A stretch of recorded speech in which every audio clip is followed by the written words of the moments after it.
안녕하세요, 원몽캠입니다. 이 앞에 카메라 보이시나요? 하셀블라드 X2D 마크2입니다. 무려 여기에 있는 렌즈 포함해서 2,400만원 정도인데요. 갑자기 이렇게 비싸고 좋은 카메라가 생겼는데 이렇게 비싼 카메라로 어떤 사진을 찍는 게 좋을까요?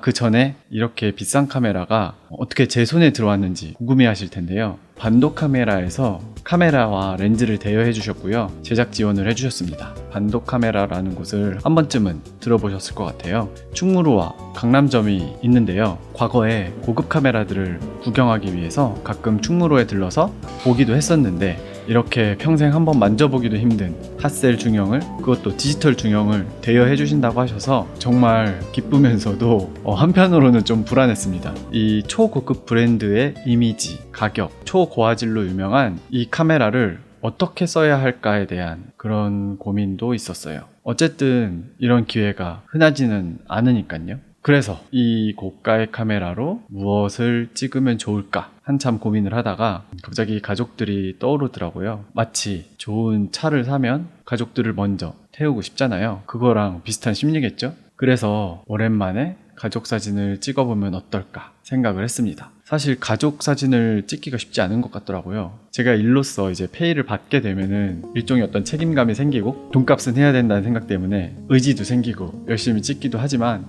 가족 사진을 찍기 위해서는 일단 가족들의 스케줄도 다 맞아야 하고, 그리고 쉬는 날을 따로 빼야 되기도 하고, 세팅도 해야 되고, 그리고 제가 단체 인물 사진을 찍어본 적이 없기 때문에 그거에 대한 부담감도 있기도 하고요. 그래서인지 촬영을 하기가 정말 어렵더라고요. 그래도 이번 기회에 고급 카메라의 중형 센서로 생생하게 가족들을 한번 담아보자 라는 생각을 했습니다. 어쨌든 카메라를 지원을 해주셨고 책임감 있게 리뷰를 해야 된다는 생각에 이걸 가족 사진과 결합을 해보면 가족 사진도 좀 제대로 찍지 않을까, 그런 어떤 마음이 들었다고나 할까요? 그리고 좋은 사진이 하나 생기면 가족들도 만족해 하지 않을까요? 그래서 제일 먼저 생각이 난 건 제 친할머니였습니다. 할머니가 계신 고모네 가족이 있는 양양으로 떠났죠. 양양에 도착을 했는데 전날에 비가 많이 오더라고요. 그래서 사진을 제대로 찍을 수 있을까 걱정을 했거든요. 왜냐면 집 앞에 정원이 있는데 그 정원이 정말 예쁘거든요. 그래서 야외에서 정원과 집이 같이 나올 수 있게 사진을 찍으려고 계획을 했습니다. 그런데 다행히도 다음날 비가 그쳐서 다 같이 사진을 찍기로 했죠. 먼저 할머니와 고모가 준비하는 동안 정원과 정원을 돌아다니는 동물 친구들, 고모가 키우는 고양이인 코나와 콩이를 찍었습니다. 코나와 콩이를 찍으면서 이 고양이 두 마리도 정말 중요하지만 정원과 집이라는 주제도 정말 중요하기에 배경이 더 잘 담길 수 있는 광각 렌즈인 XCD 20에서 35mm로 촬영을 했습니다. 대략 풀프레임 환산으로 16mm에서 28mm 정도라서 피사체와 정원 풍경이 같이 잘 담긴 것 같았어요. 그리고 중형 디지털을 저는 사실 처음 써보는데 이 사진을 보고 좀 놀랐습니다. 첫 번째로 놀란 건 바로 공간감이었는데요. 센서가 커서 심도 표현이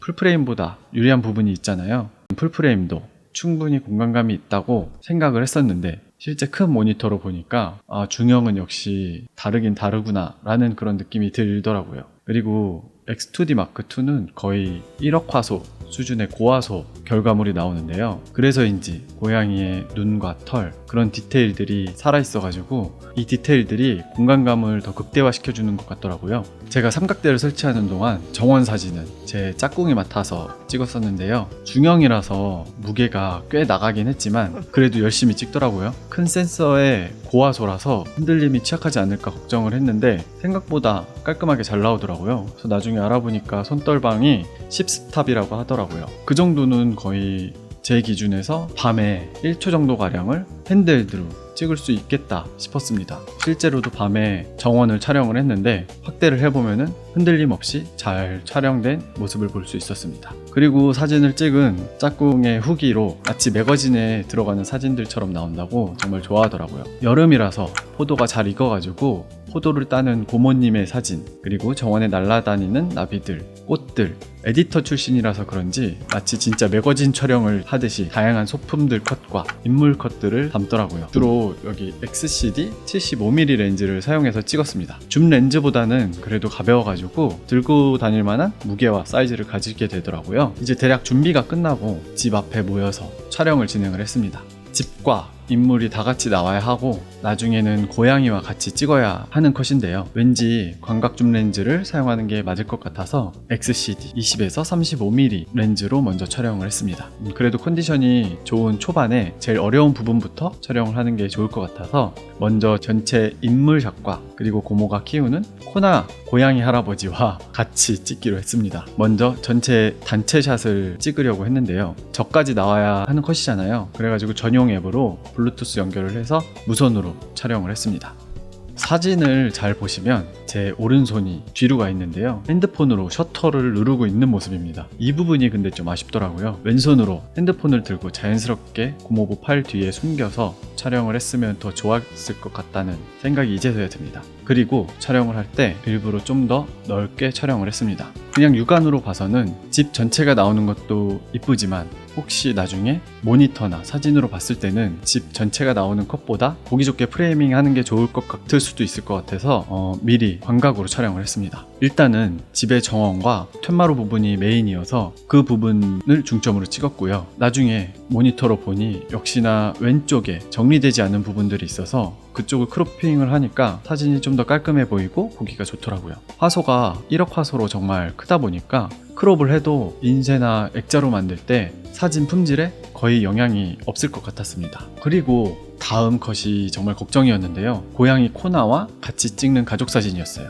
고양이 할아버지 코나님께서는 간식을 대접하고 어르고 달래서 겨우 안아서 촬영을 할 수 있었고요. 품에는 안긴 했지만 고양이가 정면을 보게 하기는 정말 쉽지 않더라고요. 겨우겨우 촬영에 성공한 컷이 바로 이 컷입니다. 오른쪽에 제 짝꿍이 고양이가 정면을 볼 수 있게 시선을 끄는 작업을 하고 있어서 얼굴이 제대로 나오지 않아서 아쉽지만 한정된 시간에서 촬영한 컷 중에서는 이게 제일 잘 나온 컷이더라고요. 네, 그 부분이 좀 아쉽습니다. 그리고 이렇게 단체 컷을 찍고 나서는 할머니와 고모 그리고 고양이 이렇게 셋이 촬영을 진행했습니다. 이건 제가 카메라를 직접 조작하면서 찍어서 그런지 좀 더 수월하게 촬영을 진행을 할 수 있었어요. 그래서 코나님이 정면을 바라볼 때 몇 컷 촬영할 수 있었습니다. 인물에 집중하는 컷을 찍어야 해서 렌즈는 표준에 가까운 XCD 75mm 단렌즈를 사용을 했습니다. 양양에서의 촬영은 이쯤에서 마무리하기로 했어요. 비도 오고 날도 덥고 그리고 할머니와 고양이가 힘들어할 것 같아서 마당에서 따온 포도를 먹으면서 마무리했습니다. 그리고 또 며칠 뒤에 저희 집 어머니 아버지 그리고 동생네를 찍으러 갔습니다. 한창 더운 날이라서 집에서 촬영을 했는데요. 75mm 렌즈로 찍고 싶었는데 집이 협소한 관계로 75mm로는 단체 사진을 찍기가 쉽지 않아서 어쩔 수 없이 광각 렌즈로 촬영을 진행을 했습니다. 처음엔 플래시로만 촬영을 진행하려고 했는데 근데 쉽지가 않더라고요. 주변에 잡광이 많아가지고 불을 전부 끄고 스트로보 한 개로만 촬영을 하니까 빛이 채워지지 않은 허전한 느낌이 들고 너무 인공적인 느낌이어서 좀 어색한 느낌이 들더라고요. 그래서 공간을 채워주는 빛이 더 필요한 것 같아서 차에 있는 인터뷰 영상 촬영 때 사용하는 조명을 가져와서 설치를 했습니다. 그리고 촬영을 했는데 뒤에 베란다 샤시에 빛이 반사된다는 의견과 뒤에 커튼을 치면 좋겠다라는 가족들의 의견이 많아서 결국 커튼을 치고 촬영을 했습니다. 사실은 저희 어머니가 키우는 식물들과 같이 사진이 나오면 좋겠다 라는 생각이었는데 말이죠. 다 같이 찍는 단체 컷들은 여러모로 아쉬운 부분들이 나올 수밖에 없는 것 같더라고요. 그리고 스튜디오가 아닌 일반 가정에서 이런 단체 사진을 찍기가 쉽지 않다는 생각이 들었습니다. 그리고 또 며칠 뒤 광주에 내려가서 장인어른, 장모님 이렇게 가족들을 찍었습니다. 사실 장인어른님과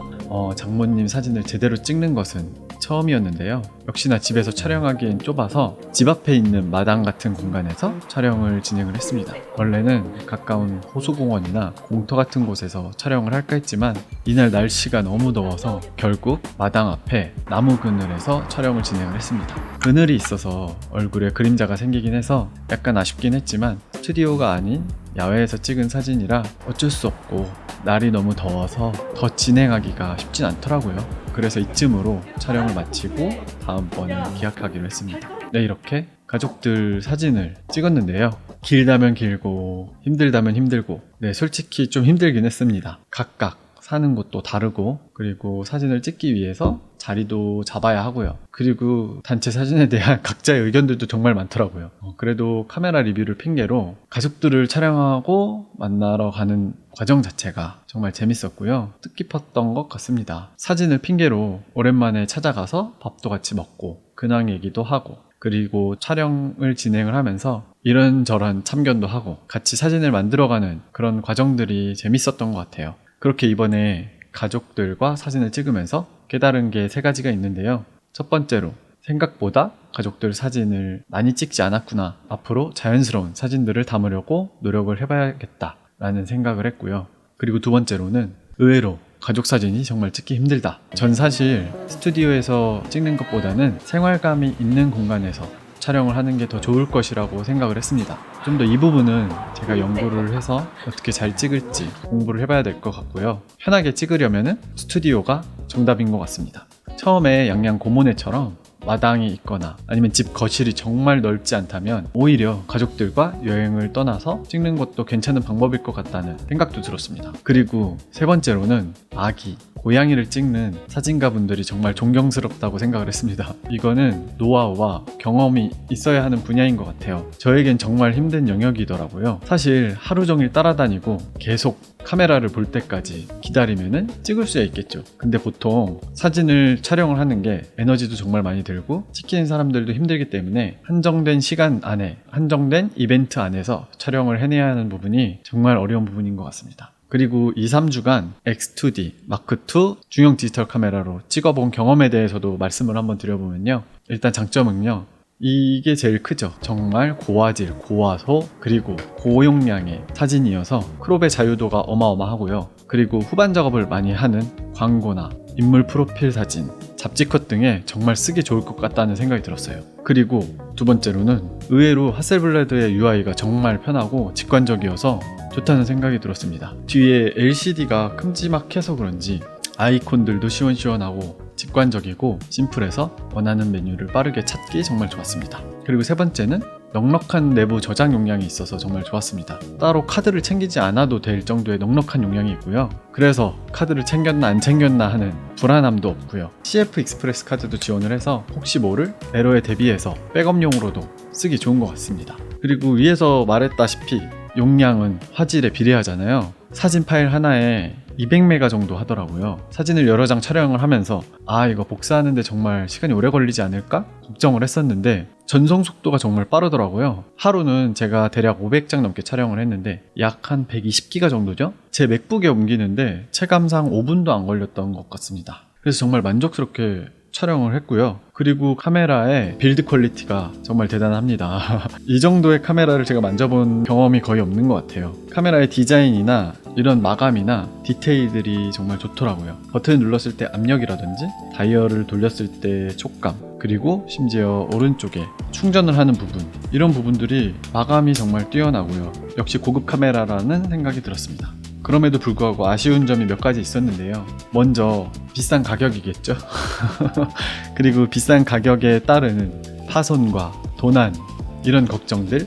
그리고 두 번째로는 무게입니다. 어쩌면 중형 카메라에서 감수해야 될 부분일지도 모르겠는데요. 그래도 의외로 제 손에 잘 맞아서 그런지 몰라도 의외로 들고 다닐만 했습니다. 무게는 무겁지만 사이즈가 제가 가지고 다니는 풀프레임 카메라랑 그렇게 큰 차이가 나진 않더라고요. 그래서 어떻게 보면은 센서 크기 대비 큰 편은 아니구나 라는 생각도 들었습니다. 이렇게 2천만 원 상당의 카메라와 렌즈로 가족 사진을 찍어봤는데요. 나중에는 정말 돈을 많이 벌어서 중형 카메라를 제 돈으로 구매를 할 수 있는 날이 오면 정말 좋겠네요. 혹은 제 영향력이 커져서 이런 카메라를 협찬받을 수도 있고요. 그렇기 위해선 여러분들이 팔로우를 많이 해주시고 좋아요, 그리고 하입, 그리고 댓글도 많이 달아주셔야 합니다. 그런 날을 꿈꾸면서 오늘은 여기까지 하겠습니다. 그럼 다음 영상에서 뵙겠습니다.